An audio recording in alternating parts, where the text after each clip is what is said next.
We don't know what basic science is going to lead us to, and I think this is one topic that our next speaker is going to touch on. And this is very exciting for me because it's someone who I've known for a few years, and we're really lucky to have her in the Triangle. She just joined NC State as an assistant professor of physics this year, and although she's American, we had to get her here from Melbourne University in Australia.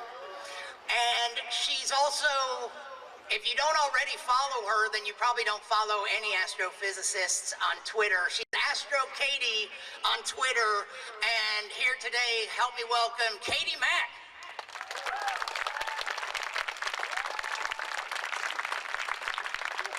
Hello. It's great to see everyone out here. She's taller than me. Thanks.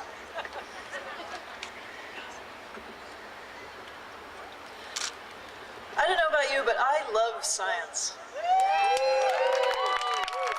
When I was a child, I just wanted to figure everything out.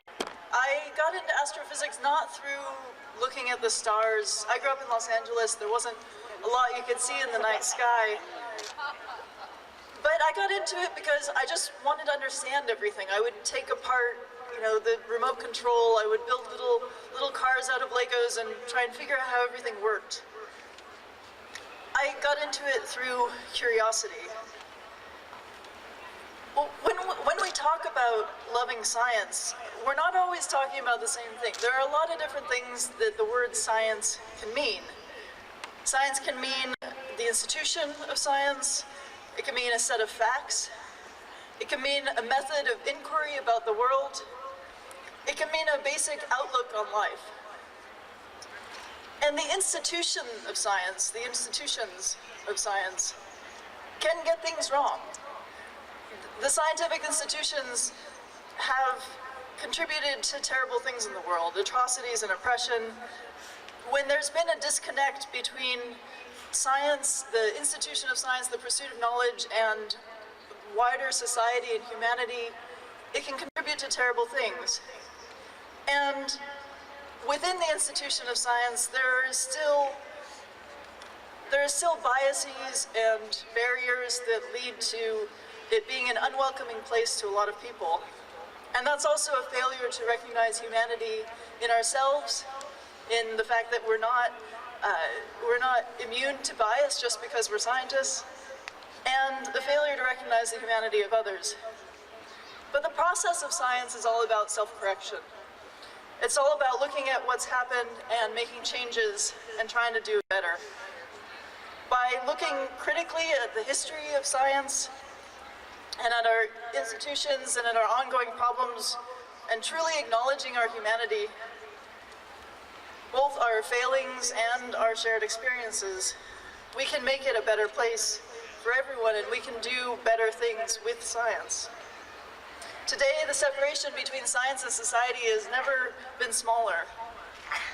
It's a very permeable membrane now.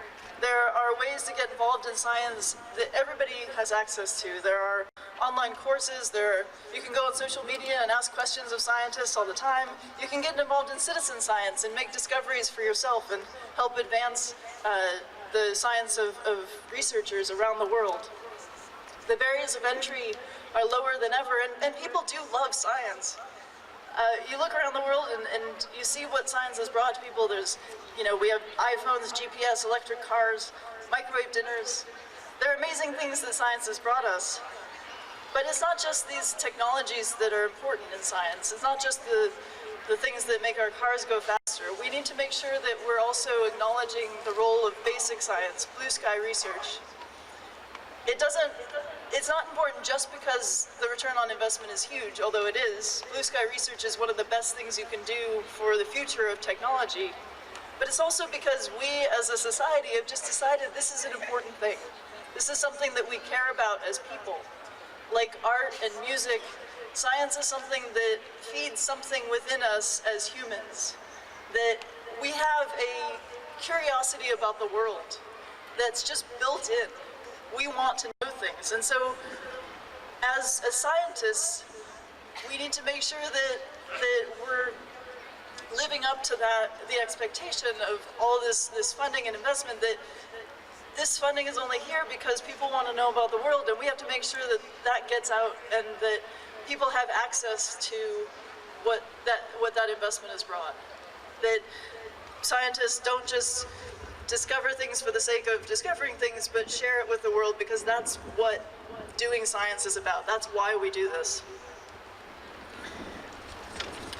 So that's why I like to talk about science. I like to talk about science because I love science, but I also like to talk about science because I feel that there is a responsibility to share it. There is a responsibility to make sure that this thing that we as a society have decided is important really gets out there. And the kind of science that I do is not the kind of science that makes your car go faster. I study cosmology, I study the history of the universe, the future of the universe, what it's made of. But it's important because we want to know. I want to know, a lot of people want to know where we come from as a species, where we come from as a planet, as matter in the universe. And it can be very humbling, because when you study this stuff, you find out we're not the center of the universe. Most of the universe is made of invisible stuff, dark matter and dark energy that we can't even interact with and we do not understand. And it can be very humbling because we are really deeply insignificant in the grand scheme of things. Like, we really don't matter at all. But to me, I find that very inspiring, because even though we really don't matter at all in the grand scheme of things, our puny little brains can understand the structures of galaxies. We can see across the cosmos. We can see the actual afterglow of the Big Bang itself and study the details of it and figure out how that led to all of the beautiful things we see in the night sky today. And I find that incredibly inspiring. So I hope that gathering like this can help us to realize that even though we are insignificant, even though not all of us are actively involved in science, we all have the capacity to reach out and understand and learn about our universe and indulge that curiosity. And I hope that this will be an opportunity to begin and to continue the work to ensure that the basic human joy of discovery is something that everyone can take part in. Thank you.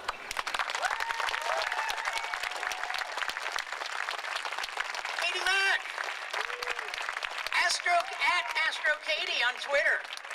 Follow her. And then follow @ScienceComedian. Why not?